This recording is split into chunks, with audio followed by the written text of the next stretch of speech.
In the quiet moments, that's where I'll find a little room to breathe, leave it all behind. Give me room to breathe, I need some time to heal my heart, to clear my mind. Gonna love myself, yeah, I believe in the power of me. Just give me room to breathe.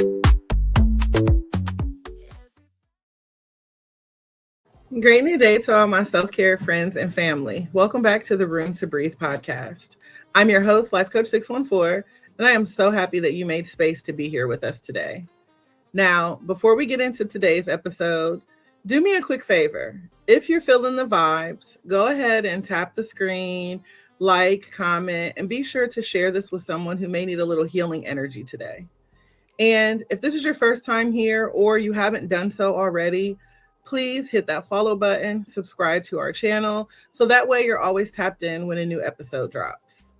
I also want to personally invite you to check out our digital home at theselfcareclub.org, where you will find everything from affirmative apparel to motivational merch and free resources to nourish your growth, and just tools to remind you that you're supported every step of the way. Just know that you don't have to do this alone. We are healing in community, growing one breath, one moment, one day at a time. So today, I encourage you to give yourself permission to pause, to reflect, and to make space for peace, for growth, and most importantly, for you. And remember, if anything in today's episode hits home, be sure to drop a green heart in the chat. It's our way of saying that I'm healing, I'm growing, and I'm showing up for me today. Now, let's get ready to breathe, reflect, and grow together. Today, we have a very special guest, Shreya Raju, who is the creator behind the teen-centered Room4Growth podcast. And Shreya and I first connected when she announced her show, which at the time was initially titled Room to Breathe Podcast. And because my podcast carried that same name, I just felt led to reach out to her, not out of competition, but out of care. And I wanted to support the work that she, was already doing, and at the same time, help her to avoid any confusion for her audience while still honoring the time, energy, and heart that she had already poured into her vision. I approached her with respect and collaboration in mind, praying that she would receive my message in the spirit that it was given, not out of criticism, but as a resource. My hope was just simply that, I would be able to offer a little clarity, encouragement, and space for both of our platforms to thrive. And that's why today just feels so full circle for me, because I get to sit down with Shreya herself and share her voice with you all. So family, please help me welcome Shreya into the Room to Breathe. Hello, Queen. How are you today? Hi, I'm good. I'm so excited to be here. Yes, as you said, it was actually really funny how we connected, but I'm Yeah. so grateful how much compassion and respect you showed me through that process. I didn't feel like you were being just like rude or anything. It just felt like it was coming off like you were just giving me advice, and I think it's really great to see another platform that is bigger and has done like so much great work supporting smaller platforms, and I'm just so grateful for that. Thank you. It is truly a gift to have you here with us today. And one thing that we do around here before we dive into the story, I always like to pause in the beginning and just do a check-in. So I'm going to ask you, how's your spirit feeling today? I'm feeling pretty motivated. I'm feeling pretty excited to obviously do this podcast, and otherwise I've been a little bit stressed because high school has just started. My junior year has started, but I think that I am motivated and ready to get through it. Yeah, and I love that. Just the admission that things are getting a little hard, but I got this. Like I'm gonna get through it, and you will. Let's just go ahead and kind of start from the beginning, because I believe that every single journey has a spark that lights it up. Can you share a little bit about what inspired you to start the Room4Growth podcast? Well, I'm a high schooler, as I just mentioned. I'm 16 years old, and I started the Room4Growth podcast this summer, but honestly, I've had the idea for it ever since like last year, my sophomore year started. So just also being a teenager, I guess I'm able to observe the people around me and understand them. And I just think that all of us are so different. Like even at my school, there are so many jocks. There's people who are so passionate about their athletics. There's people who are passionate about academics, like they're always studying, like more nerdy type. There's people who are invested in like the arts, maybe theater, etc. So people just have different goals and passions and priorities. Some people don't really know what they want to do, and that's totally okay. But I think the thing that brings us all together and that we have in common is honestly the amount of stress that we're going through. I think no matter what journey every teenager is on, there is just a level of uncertainty and pressure that we have to face, and we don't really know how to deal with all the time. And I think the biggest thing for me is that not just that I see that my peers are going through so much stress, it's that I also understand that as teenagers, our first instinct when we feel that is not really to open up or to process that. It's kind of just to push it aside and think, oh, even if I'm feeling anxious or depressed, there are people out there, people who I know that are going through so much more. And I think that even though that is our first response, it is the worst thing that we could do to ourselves, because this is a time where we're supposed to be developing and growing into the people that we're going to become into adulthood. And I think just not validating our own feelings, just pushing them aside, won't help us grow and cope into the future. So I think that's the main reason that I felt passionate about starting this podcast and opening up a safe space where we can talk about our individual stressors, no matter how different they may be, and just accept that they're there and realize that we're not alone and that we have room to grow or also room to breathe, and that we can take steps forward into fixing that and becoming better people. Absolutely. I love that. I think there's just so much intention behind your work. And I feel like it really shows how deeply you care about creating a safe space for teens, and also your desire to have a safe space for yourself. Um, and speaking of care, taking care of yourself is such an important part of showing up for other people. I'm curious, what helps you take care of your own mental health when school or maybe work or just life gets stressful for you? I'm gonna be honest. I think another part of why I started this podcast is because, from my experience in last year, my sophomore year, I realized that my coping mechanisms were not good, and that put me through a lot of stress. So, I think I've changed a lot, and I've learned new ways to cope and stuff. But I think last year, as I was putting myself through a lot of hard classes, I didn't give myself the care or validation that I needed. I kind of just fell into like not that healthy coping mechanisms, like procrastinating or just pushing things aside, etc. And that made me like a worse version of myself. But I think as I've learned from that experience, I've tried a lot harder to start coping better and start taking care of myself. And I think a big part of that for me is journaling. I know that sounds silly to a lot of people, but I personally love writing, and I think it's just a really nice way, even if you don't like writing, to just get all your emotions down, even if they're negative, out, instead of like blowing up on yourself or somebody else. Yeah. And yeah, I guess apart from that, I think I've tried a lot harder this year to get closer with my relationship to God. I'm Christian, and I think my faith has played a big part in my mental health getting a lot stronger and better. I think just praying to God, reading the Bible, and knowing that I'm not alone when He's with me has also helped me so much. Yeah, and that's so powerful. I think that, so often teens don't even realize when they're um either deflecting or even just taking up space for themselves. And it's really important to pause, reflect, and just kind of step back from situations sometime.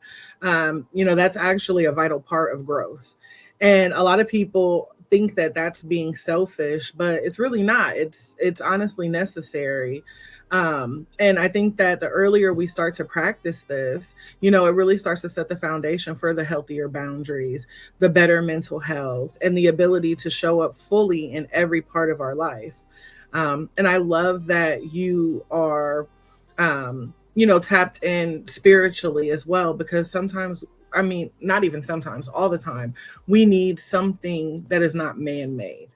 You know what I mean? We Yeah. need a higher power to look to because, people disappoint us. They let us down. And, it's not always purposely or maliciously done.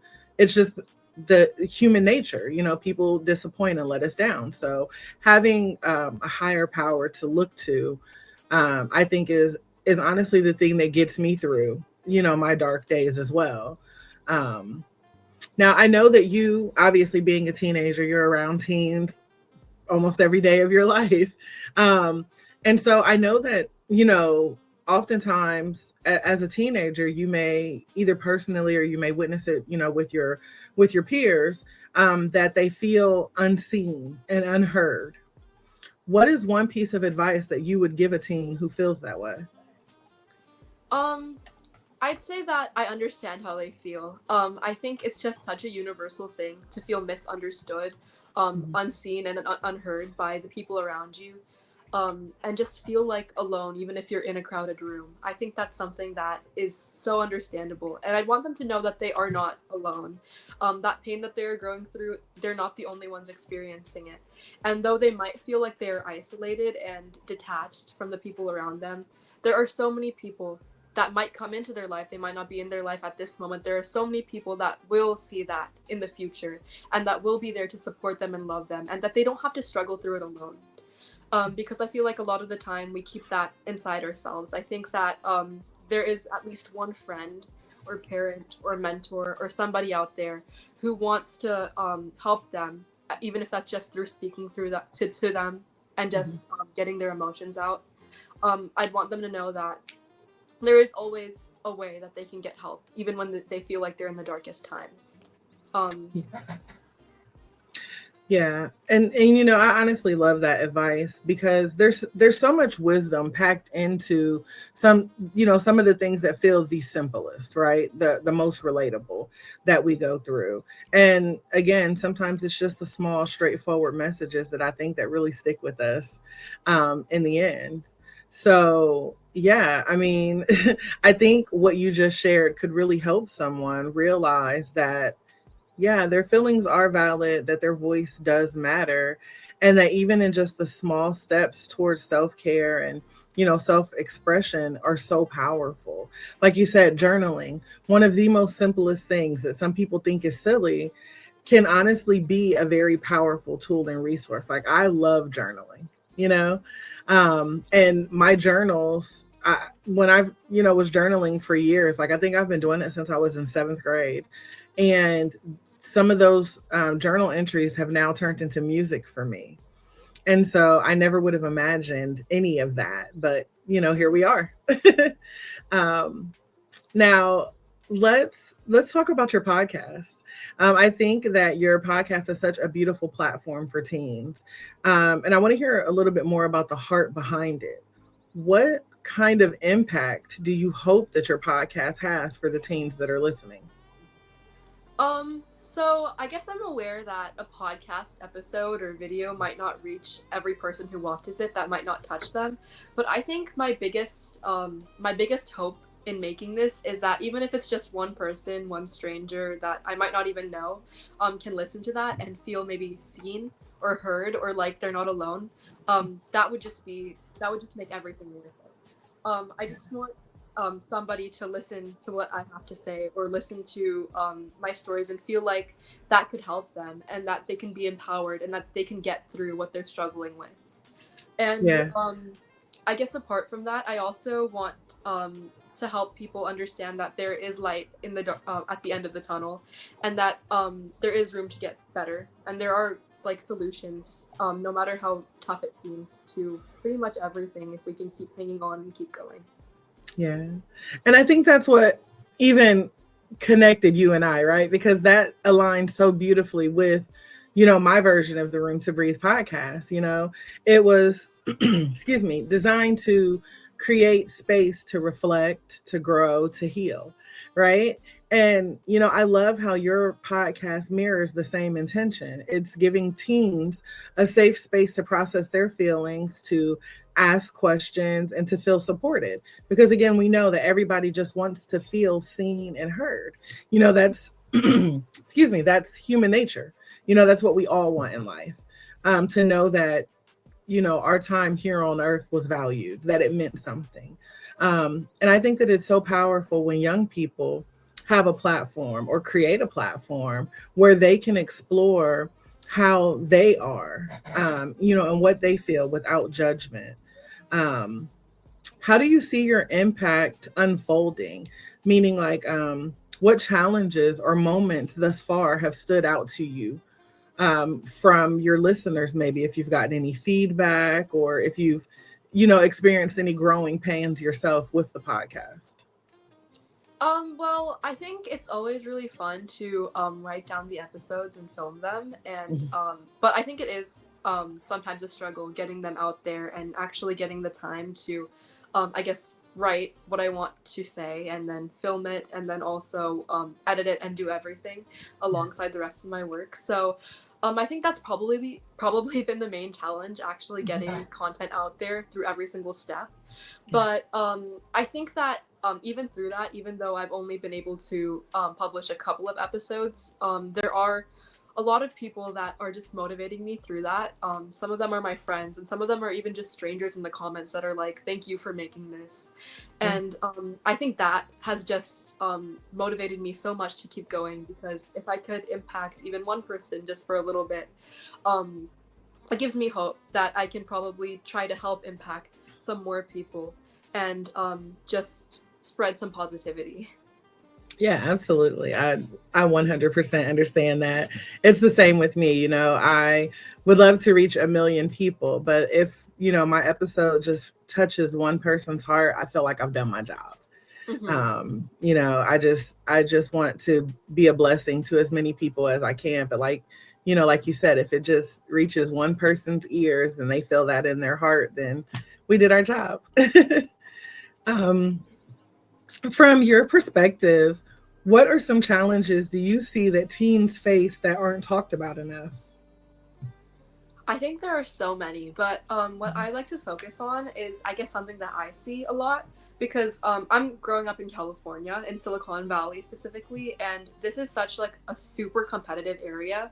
Like, it's a place where I guess you're expected to have like a 4.0 GPA, then be in like a bunch of sports, have a bunch of extracurriculars, just have your whole life together at like the ripe age of like, I don't know, 15 or 16. Yeah. So I see my peers around me, some of my best friends, just, I guess, juggling all of these things. And my friends are so brilliant. They're so smart, great students. They're able to manage their time with their sports and their extracurriculars and their research programs and whatnot.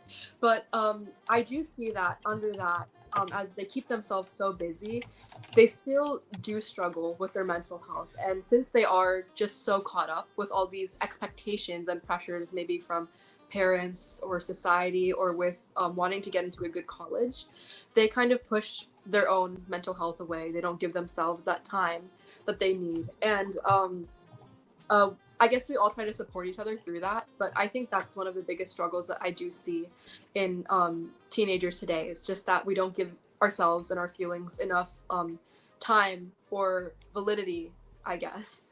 Yeah. Yeah, I can understand that too. And I think that sometimes just putting these challenges into words is so important, just raising the conversation. Because again, a lot of people suffer in silence. And I mean, again, teenagers are no different than adults when it comes to that. You guys go through things, but if you don't have an outlet or a safe space to even kind of talk about it, you guys just walk around thinking that you're by yourself. And, again, it's one of those things where at some point you reach your boiling point, and things just kind of blow up on you.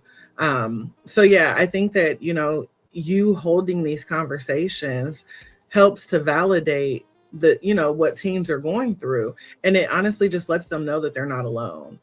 So often these struggles that we go through in life stay hidden, and that silence makes people feel isolated. So talking about it more openly is the first step to truly understanding, to growing, and finding healthy strategies to cope. Because Lord knows we all find strategies, but like you said, sometimes our coping skills are not ideal, and they're not really going to help us. Now, if we shift things up a little bit, I want to get into a little bit about some of the things that help to keep you centered, your anchors, so to speak. Do you have a quote, affirmation, or maybe a mantra that helps to keep you grounded?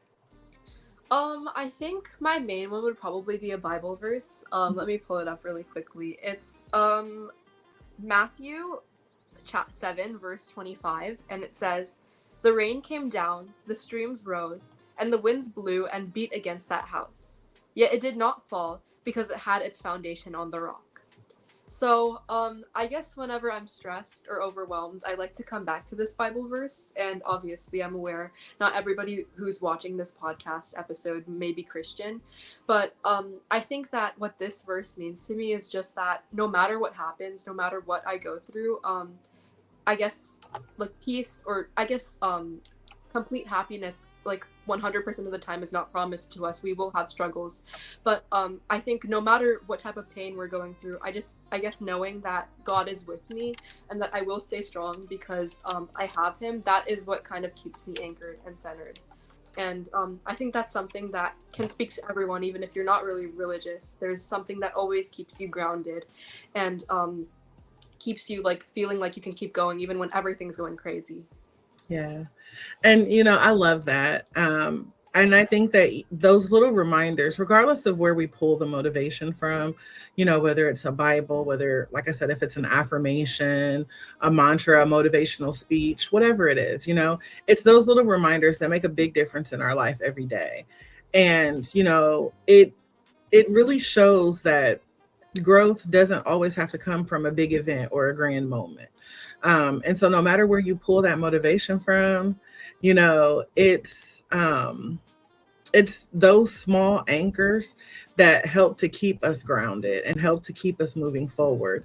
I think it's, the more so about the consistency of it, of these little reminders that helps us to build the resilience, because you could read that scripture one time and maybe it doesn't bless you the first time, but then when you come back to it and then you fully start to understand it, then you're like, oh, I get it. Now it makes sense. As an adult, I can think of just wise words that I've heard growing up, and they did not make sense to me when I was younger. But now as an adult, as a parent, I'm like, oh, that's what my mom meant, or that's what that scripture meant, And so again, it's often the consistency of these little reminders that help us to actually grow stronger. So yeah, I love that. And I love that your go-to is, a Bible verse. I don't want to lump it and say that, not all teens are proud of, their Christianity. I don't see it very often here. And so the fact that, you are very open to say, hey, this is what I believe, that just also speaks to me to show how mature you are, how, I don't know, how truly grounded you are and connected with the universe, if that makes sense. Now I'm curious to know more about your journey as a creator, as far as, a content creator. Do you see podcasting as a part of your career path or more of a passion project for you right now? Well, as I said, I just started this up this summer, and it's been super fun and super exciting to number one, make the episodes, and number two, like, actually like get it out there on like Instagram, TikTok, etc. But I think as for now, podcasting is just like a passion project for me. I think it takes like everything that I really love and I'm really passionate about, and it kind of puts it into one thing. But I think that the things that I do speak about on the podcast are things that I might want to go into for a career. Right now, I'm thinking about going into medicine as a career path. So I think just like exploring more about mental health, about neurology, and etc. on this podcast has helped me just like explore more into like that type of field and what I actually want to do. So yeah, I guess there's some overlap. Yeah. And, I love that perspective when you think about the overlap, because I think that sometimes our passion projects lead us into our bigger purpose. What starts as something that you enjoy or feel drawn to can often become the space where you learn the most about yourself. You start to uncover, hidden strengths, and you really start to make like a real impact with others. It's just a reminder for us that you don't always have to have some grand plan when you go into something.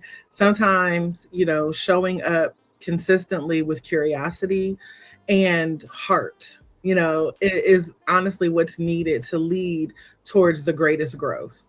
So yeah, I think that you had a very good answer. It could start off as just a passion project now, but you never know. That may turn into your purpose.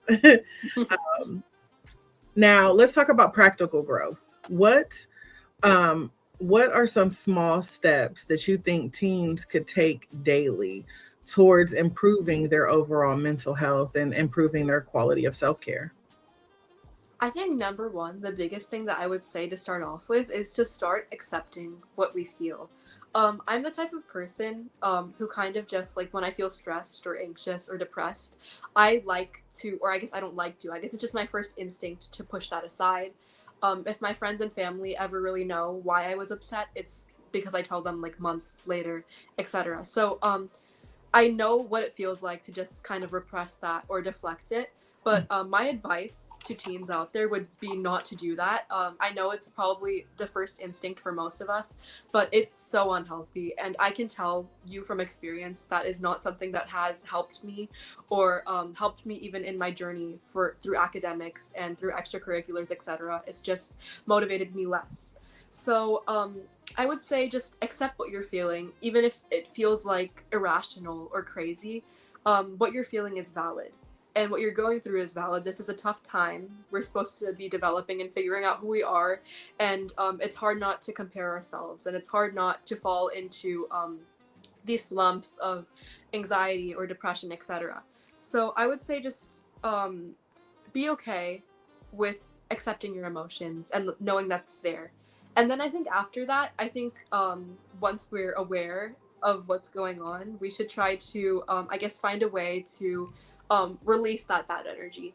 And I feel like this can be done in so many small ways, like maybe just talking to your friend about it, maybe like a parent, a family member, and even if that sounds too daunting, like maybe something like I said and you said, like journaling, just writing your feelings down, or going and maybe starting a hobby that's very relaxing, or just something that can help bring more positivity in and address those feelings as well. Yeah. Yeah, I think so many times it's the little things that create the lasting change. And, it's important for people to understand that self care looks different for everyone.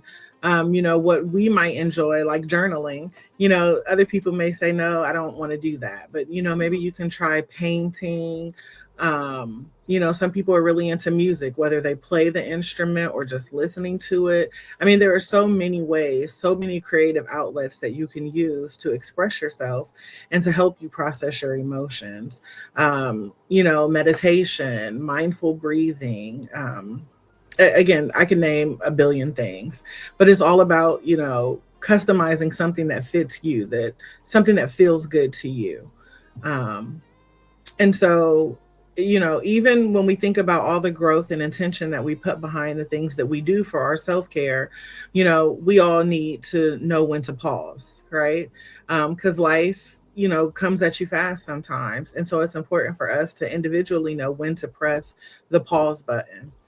How do you recognize when you need a mental health break? Or, what do you do for yourself to give yourself room to grow or room to breathe?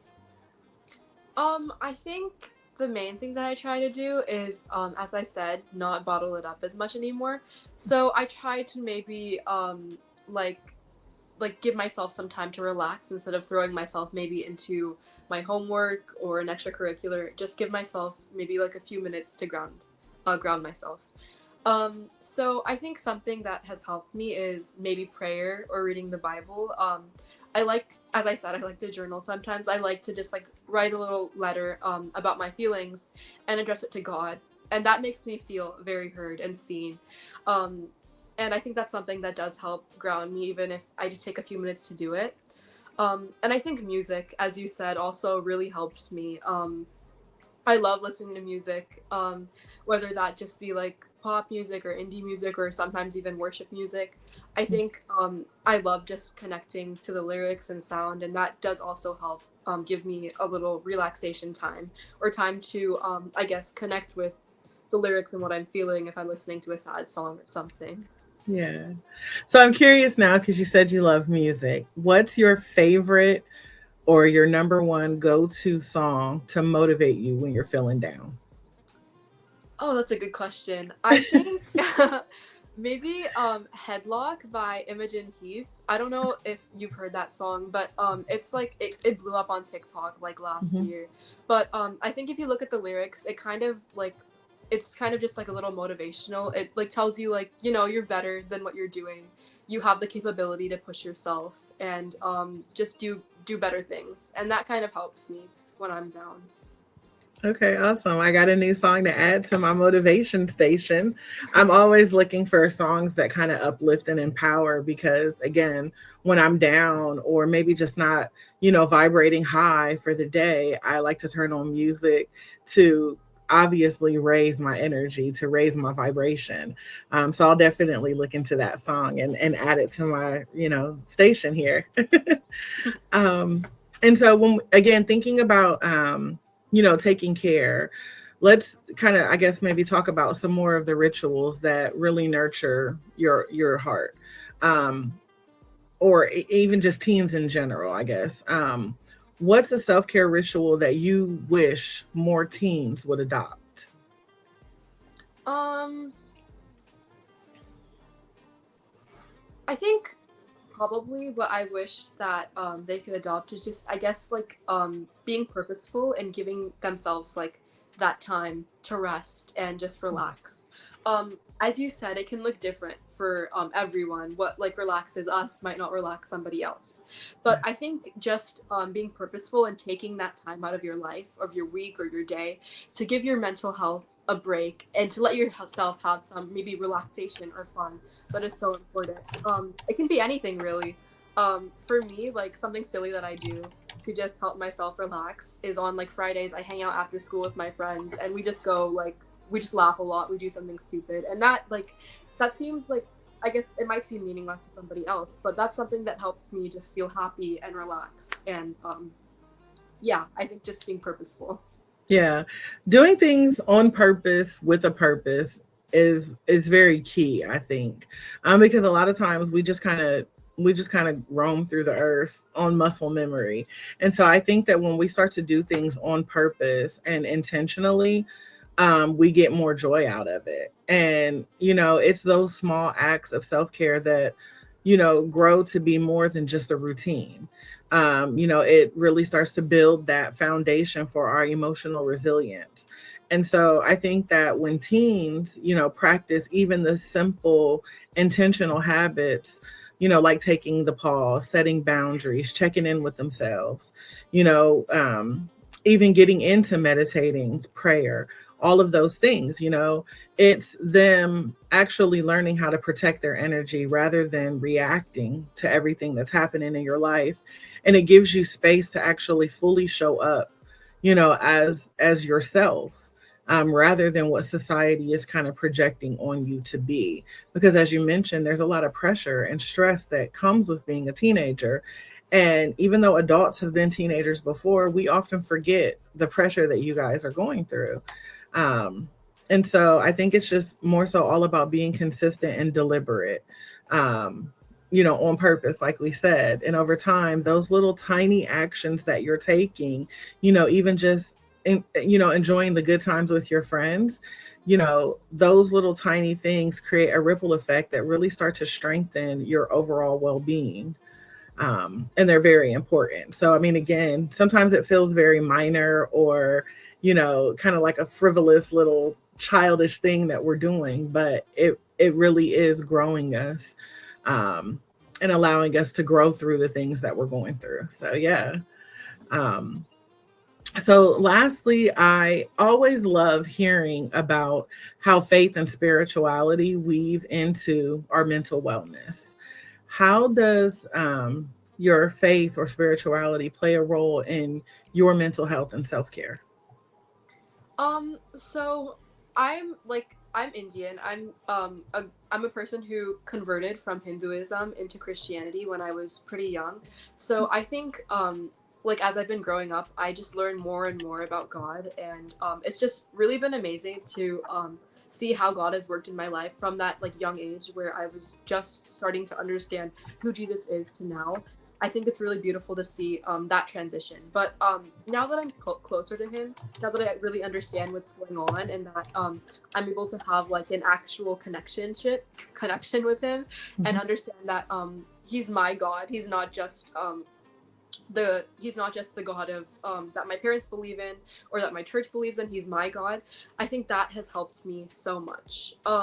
I've struggled a lot with my confidence, whether that be like my own personality or my abilities or like the way I look, etc. And I think sometimes like my own like your own thoughts when you're in that headspace can just make it worse because we're always so harsh on ourselves. But I think just knowing that God is with me and just being able to see how he works in my life and just seeing how he like affirms me and just understands me and doesn't like come from a place of judgment or hate, and instead just tries to make me feel understood and seen. Just knowing that that presence is there in my life, that has made me feel so understood, and it has healed a lot of the pieces in me that I think were not healed before. And I think the main thing is probably just knowing that I'm able to like believe this completely and believe that he is working in my life and being able to share it with other people. That is the biggest thing for me because I guess it's not really explainable sometimes. Like, even when I'm going through the toughest phases, the most stressful things, I sometimes feel just like this peace, and I know it's from God. I know He's just giving me that reassurance that even though it's hard, He is there and He will take me through that. No matter how much I feel like I need to hate on myself or I need to like pivot in my ways, etc. I just know that He's there. And yeah, I think that's the main thing. Yeah. Leaning on God, prayer, scriptures, all of this can be such a grounding part of our growth, especially, when we're navigating the stress and the pressure of life. I think that it's just a reminder for us that our value isn't based on, perfection or performance, but more about who God actually created us to be and what He's actually calling us to do. So yeah, I love those moments where I always refer to it as when I receive my download. Those moments where I sit and I'm quiet and I just kind of meditate because I'm constantly asking God questions. Like why are you calling me to do this? Because sometimes there's things that I just don't understand. But then when I receive that download, when I receive the answers from God, it's always that quiet stillness. And it's so relaxing. It's kind of like when you walk outside on a sunny day and you just kind of feel that warmth over you for a moment. And I'm like, okay, that's God. Like, I love that feeling. And it, like I said, it's a very calming feeling. So I know exactly what you're talking about and referring to. It's kind of like the highlight of my day on any given day. Yeah. So yeah. So I want to take this opportunity to thank you so much for sharing your insight with us, your heart, and just, taking up space with us today. Um, is there any final words that you would like to add before we close out today? Anything that you want to maybe share or leave us with? I think the biggest thing I want to say is just thank you. Thank you so much for inviting me here and taking the time out of your day to just set all these things up. I'm just so grateful for like the kindness that you show and that like really reflects through your actions and obviously all the work that you've done on this Room to Breathe project. And I think that's just really commendable. And I also want to thank everyone who's watching because I'm so grateful to everyone who has listened to what I have had to say. Absolutely. And family, I want you to make sure that you tune in, to support her. Again, she is someone who is cultivating safe spaces for teens. And as an adult, that does reflect on many of us as well. Some of us have teenagers or teen grandchildren. But it's really important. I think a really important reminder for us to remember we were once in their shoes too. We experienced that stress, and as an adult now, we're unlearning a lot of the things that we've done. And so if we can help the teens, learn that now, then maybe when they become adults, they won't have to unlearn these things. So again, please show up, support her. We have her Instagram and her YouTube at Room4Growth podcast. And you can tap in to follow for, just conversations surrounding teen growth and mental wellness tips from her perspective. Again, Shreya, I thank you so much for being here today. Family, the ones of you who are here, I thank all of you for showing up, for breathing in with us today, and really just allowing yourself the time and the space to grow. Now, before we part ways, let me just leave you all with a little love and light.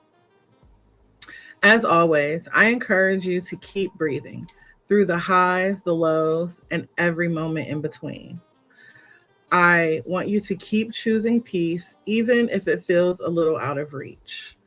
And I want you to always know that you will be supported here at the Self Care Club.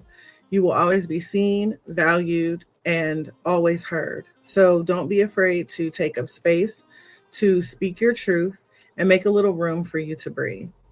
I love each and every one of you to life, and I am praying that your day is not just amazing, but aligned, intentional, and yes, on purpose, filled with purpose. This has been a Room to Breathe podcast, and I look forward to connecting with you all again soon. Thank you.